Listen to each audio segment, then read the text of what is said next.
12वीं के बाद क्या? और इसी सवाल के जवाब की खोज में हम मिल रहे हैं अलग-अलग अनुभवी व्यक्तियों से, जो मेरे आसपास से और ग्रामीण क्षेत्र के परिवेश से आते हैं। ग्रामीण क्षेत्र के परिवेश से इन व्यक्तियों को चुनने का मेरा मकसद यह है कि मैं हमारे ग्रामीण क्षेत्र में छुपी प्रतिभाओं को बता सकूं कि जितना टैलेंट आपके पास है, इतना शायद ही किसी के पास होता हो। ग्रामीण क्षेत्र में विलक्षण प्रतिभाएं विलक्षण प्रतिभाएं मौजूद रहती है। प्रतिभाओं की कमी नहीं, कमी है तो बस जानकारी की और सही मार्गदर्शन की। इसलिए इस समस्या का समाधान ढूंढने के लिए मैं लगभग अपने घर से प्रयास शुरू कर रहा हूँ। इसी कड़ी में हम मिलेंगे एक अनुभवी अध्यापक से, जिन्होंने हमारे ग्रामीण क्षेत्र में रहते हुए अपनी रुचि का फील्ड चुना और ना कि चुना बल्कि उसमें कामयाब भी होकर दिखाया। आज के हमारे मेहमान हमारे पास स्टूडियो में नहीं है, वे ऑनलाइन माध्यम से हमसे जुड़ेंगे। तो बहुत बहुत स्वागत करता हूं सर आपका मैं अपने इस प्रोग्राम में, जिसका नाम है 12वीं के बाद क्या। तो आप सभी की तरफ से मैं बहुत बहुत स्वागत करता हूं हमारे आज के अतिथि अध्यापक सर। सबसे पहले हमारे दर्शक आपका परिचय जानना चाहेंगे और हमारे दर्शकों को अपने बारे में बताते हुए अपने अनुभव को शेयर करें सर। धन्यवाद सतीश जी, बहुत अच्छा प्रयास आपका और आपका चैनल नित नए प्रगति के आयाम छूता चला जा रहा है। परिचय की जहाँ तक बात है, मेरा नाम नीरज कुमार मलिक और मैं परिषदीय विद्यालय जो होते हैं हमारे उत्तर प्रदेश में सहायक अध्यापक के पद पर तैनात हूँ जिला अमरोहा में। क्वालिफिकेशन मेरी बीएससी, एमए, एमफिल, बीएड ये सब है। और चुनौतियाँ देखो, करियर कोई छोटा हो बड़ा हो, चुनौतियाँ हर जगह होती है। जब भी हम किसी करियर को चुनते हैं तो उसके संदर्भ में उसके जो हर करियर को लेकर कुछ गुण जरूर डेवलप करने चाहिए आदमी को कि भाई मेरे अंदर ये गुण है तो मैं इस करियर में सेट हो जाऊंगा, या फिर इंटरेस्ट हो, उसका हॉबी हो या उसका नेचर हो उस तरह का। जैसे इससे पहले भी मैंने 3 जॉब की है, जिसमें गवर्नमेंट जॉब भी थी दूसरी, लेकिन वहाँ कई बार क्या होता था कि इंटरेस्ट अलग हो जाता था, तो वहाँ काम करने का जो प्रकृति होती है वो एक बोझ की तरह बन जाती है। जब तक आदमी अपने इंटरेस्ट के हिसाब से काम नहीं करेगा तब तक वो सही उन्नति नहीं कर पाएगा अपने करियर में या जीवन के किसी भी क्षेत्र में।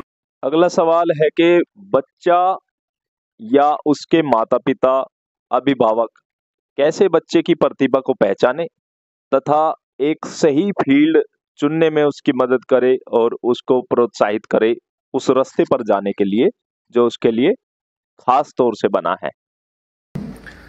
यह एक बहुत महत्वपूर्ण सवाल है, बच्चे के लिए भी और अभिभावक के लिए भी, क्योंकि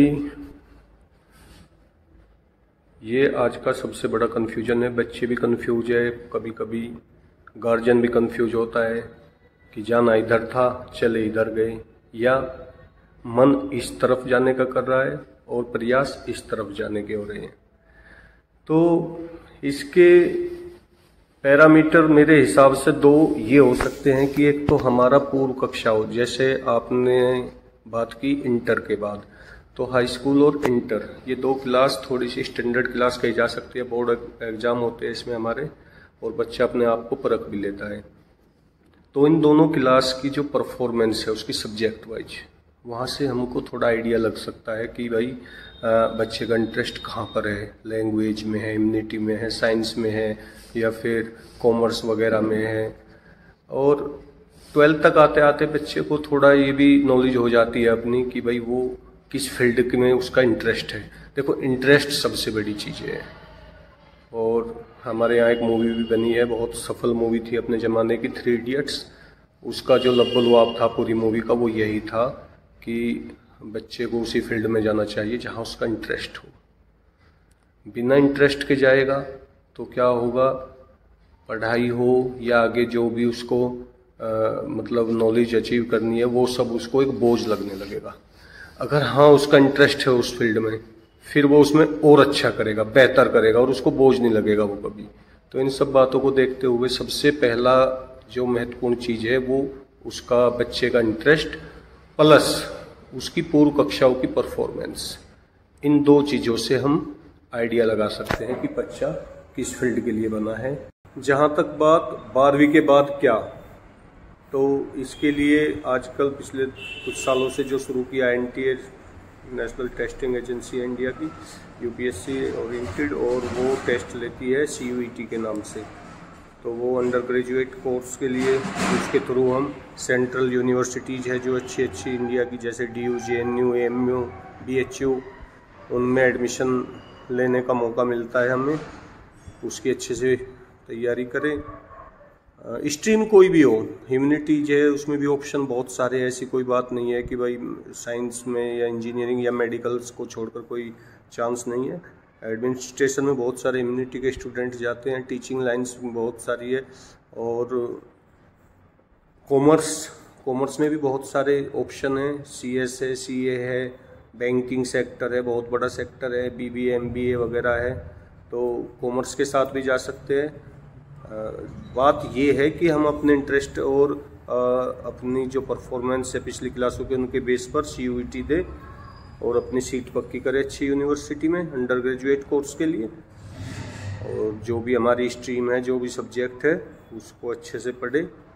अच्छे से पढ़ लिया तो 12वीं के बाद छोड़ो, आप किसी के भी बाद की बात कर लो, अगर हमने अच्छे से पढ़ा है अपना सब्जेक्ट तो पूरी लाइफ हम खाली नहीं बैठेंगे और काम हमारे पास होगा। तो इस हिसाब से CUET एक अच्छा रास्ता है शुरुआत करने का करियर की। और बाई चांस CUET के हिसाब से अगर सीट पक्की नहीं हो रही तो फिर अपना स्टेट यूनिवर्सिटी, वहाँ अंडर ग्रेजुएट कोर्स हैं, उनमें कोशिश करें कि अच्छा कॉलेज मिल जाए, अच्छे से पढ़ाई करें। देखो, मन लगा कर कुछ भी पढ़ लीजिए। और एक कहावत भी है, पढ़ाई लिखाई कभी पास से नहीं गुजरती, कभी ना कभी काम आई जाती है।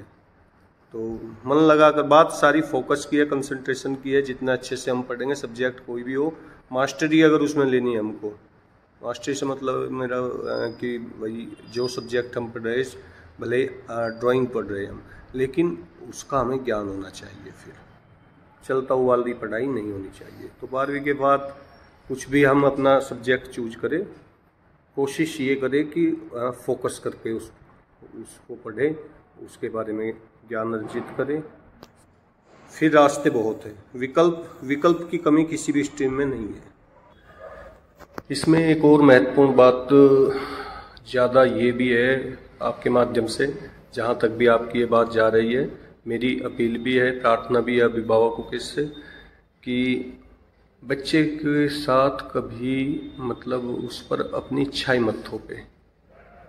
भाई कभी कभी गार्जियन अपनी खुद की इच्छाओं को ऐसा सोचते हैं कि भाई बच्चे के माफिक हम उसको पूरा कर लेंगे, और बच्चा उस लायक या उस एरिया के लिए नहीं बना है, फिर वो पूरे जीवन समस्या रहती है बच्चे के साथ भी, उधर गार्जियन के साथ भी। और कई केसेस में हम देखते हैं कि काफ़ी उदाहरण है हमारे यहाँ कि टॉप यूनिवर्सिटीज़ में गया बच्चा, उसके बाद अच्छी पढ़ाई की, डिग्री ली, सेट हुआ, लेकिन फिर भी डाइवर्ट हो गया या फिर छोड़ आया। तो ये सब चीज़ें हैं कि गार्जियन को कभी भी अपनी इच्छा नहीं थोपनी चाहिए बच्चों पर। बच्चों का जो इंटरेस्ट है उसको करने दें। हाँ, थोड़ा ये है कि भाई ऐसा नहीं है कि बच्चे का लेवल उस टाइप का नहीं लग रहा और वो बच्चा कह रहा है कि मुझे तो भाई ये करना है, जैसे IAS करना है या फिर इंजीनियरिंग करनी है, तो वहाँ थोड़ा प्रतिभा भी होना जरूरी है। तो हवा में तीर तो चलेगा नहीं, लेकिन हाँ यथासंभव जहाँ तक हो बच्चे को उसके करियर के लिए उसके इंटरेस्ट और उसकी परफॉर्मेंस, इन दो पैमानों पर हम तोलकर आगे बढ़ सकते हैं।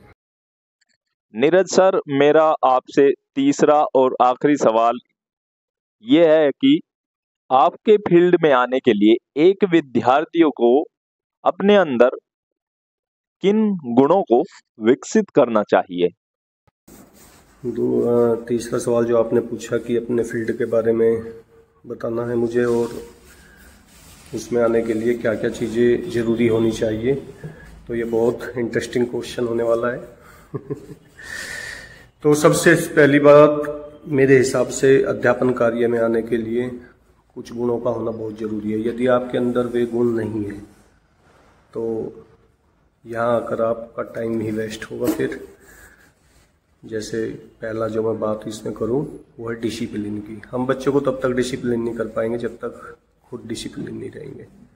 तो ये हालांकि डिसिप्लिन होना खाली अध्यापन के लिए ज़रूरी नहीं, ये तो जीवन के हर फील्ड में या जो कोई भी हो, आपका करियर कोई भी हो, हर जगह अगर आप डिसिप्लिन है तो आप हमेशा आगे रहेंगे। दूसरी चीज़ टाइम मैनेजमेंट, समयबद्धता आज के टाइम में बहुत ज़रूरी है। और अब तो स्कूलों में भी प्राइमरी लेवल तक भी टैबलेट का शोर है, धीरे धीरे आने वाले हैं ये भी। तो अगर समयबद्धता नहीं है आपके अंदर फिर आप इस फील्ड के लिए नहीं है। तीसरी चीज़ें, बच्चों के साथ आपका मन लगना बहुत ज़रूरी है। ऐसा नहीं है कि भाई बच्चे देखकर आप बोर हो जाते हैं या फिर डांटते ज़्यादा हो तो फिर आप इस फील्ड के लिए नहीं है।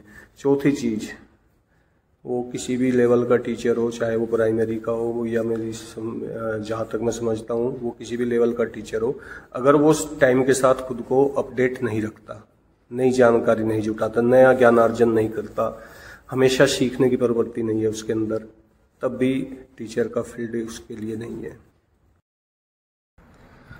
इसमें एक दो बात और है सतीश जी, जैसे शिक्षण वाला व्यवसाय है, अध्यापक जिसको हम कहते हैं, भाई एक बड़ी चुनौती इसमें खुद को रोल मॉडल की तरह पेश करने की भी है। क्योंकि विशेषकर छोटे बच्चों वाले स्टेज में, प्राइमरी लेवल जिसको हम कहते हैं, वहाँ पर क्या होता है कि बच्चे आपको अपने पेरेंट्स, माता पिता से भी ज़्यादा भाव देते हैं, आपकी बातों पर यकीन करते हैं। तो ऐसे में जिम्मेदारी बहुत बड़ी हो जाती है यहाँ शिक्षक की, और इस स्टेज में आप कोई गलती नहीं कर सकते।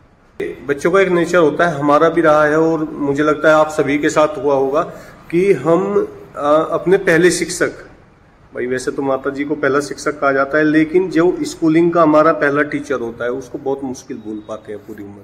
वो हमें ताउम्र याद रहता है। वो इसीलिए रहता है कि बच्चा एक कोरा कागज है और जैसे ही वो स्कूल जाता है तो उस मन का जो पटल है उस पर जो जैसा छाप देता है शिक्षक, वो उसको ताउम्र याद रहता है। वही से उसकी नींव बनती है, बेस बनता है और सब कुछ उसी से बच्चा उसको बिल्कुल जिज्ञासु होता है बहुत, क्योंकि उसके लिए हर चीज़ उस टाइम नहीं होती है। तो प्राइमरी लेवल पर टीचर के साथ एक चुनौती ये है सबसे बड़ी कि भाई उसको खुद को रोल मॉडल बनाना पड़ता है। बच्चे उसका अनुकरण करते हैं, उसकी तरह चलते, बैठना सोचते हैं, बोलना सोचते हैं, ऐसा सोचते हैं बच्चे कि भाई मैं भी अपने टीचर की तरह बनूं। तो ये सब बातें, इसलिए जिम्मेदारी प्राइमरी अध्यापक की थोड़ी बड़ी हो जाती है। और आखिरी एक चीज़ और, दूसरे जॉब्स होती है, जैसे ऑफिस बदलते रहते हैं, वर्क फील्ड बदलता रहता है, साइट्स बदलती रहती है या फिर सिटी बदलती रहती है। टीचिंग में ऐसा कुछ नहीं है। हो सकता है आपको एक ही चार दीवारी के अंदर अगले 40 साल गुजारने पड़े। तो ये चीज़ें भी मन में होना बहुत ज़रूरी है कि इन सब के लिए हम मानसिक रूप से तैयार है।